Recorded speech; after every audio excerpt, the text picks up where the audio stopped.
Assalamualaikum warahmatullahi wabarakatuh. Perkenalkan, nama saya Ulandari. Saya dari Prodi PIAUD kelas 3A. Di sini saya akan menjelaskan materi tentang tumbuh kembang anak. Pertumbuhan yaitu bersifat kuantitatif yang bisa kita lihat dengan angka seperti tinggi badan, berat badan, dan banyaknya kosakata yang dikuasai oleh anak. Sementara perkembangan adalah perubahan struktur dan fungsi organ yang bersifat kualitatif dan dapat dilihat dari perilaku anak seperti cara memecahkan masalah atau kemampuan secara verbal. Dengan membedakan pertumbuhan dan perkembangan, orang tua dapat memberikan stimulasi agar anak tumbuh dan berkembang secara optimal.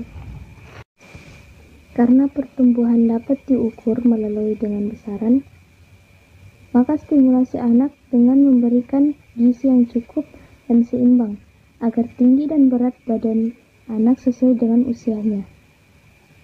Namun untuk menstimulasi jumlah kosakata anak yang dia kuasai, makanya dapat memberikan stimulasi berupa kisah dongeng atau meningkatkan intensitas percakapan dengan anak. Hal ini dilakukan agar anak mendapatkan ilmu pengetahuan dari kegiatan sehari-hari. Fase-fase perkembangan AUD dimulai dari usia 0 sampai 2 tahun. Pada masa ini, anak mengalami perubahan yang sangat pesat bila dibandingkan dengan yang akan dialami pada fase-fase berikutnya.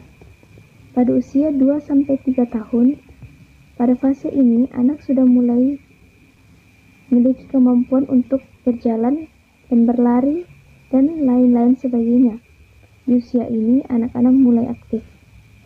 Pada usia 3 sampai 4 tahun, pada fase ini anak-anak masih mengalami peningkatan dalam perilaku, motorik, sosial, berpikir, fantasi maupun mengatasi frustasi.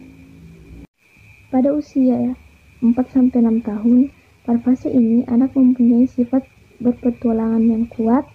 Anak banyak memperhatikan, membicarakan atau bertanya tentang apa yang dia lihat atau yang dia dengar. Minat yang kuat untuk mengoperasikan lingkungan benda-benda di sekitarnya. Jadi dapat disimpulkan bahwa anak usia dini merupakan masa yang kritis dalam sejarah perkembangan manusia. Masa anak usia dini terjadi pada usia 0 sampai 6 tahun atau pada anak yang mengikuti pendidikan. Pada masa ini terjadi pertumbuhan fisik dan psikis yang sangat pesat. Ciri-ciri tumbuh kembang yaitu yang pertama, setiap pertumbuhan disertai dengan perubahan. Kedua, perkembangan awal menentukan perkembangan selanjutnya. Yang ketiga, proses pertumbuhan dan perkembangan anak memiliki percepatan yang berbeda. Yang keempat, perbedaan selalu berkolerasi dengan tumbuhan.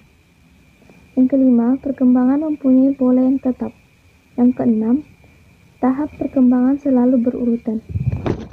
Faktor yang mempengaruhi kualitas tumbuh kembang anak terdiri dari dua faktor, faktor internal dan eksternal. Faktor internal yaitu genetik atau keturunan dari orang tua, kromosom, umur, dan jenis kelamin. Sedangkan faktor dari eksternal ada prenatal atau masa di dalam kandungan, persalinan atau posisi anak saat masa persalinan.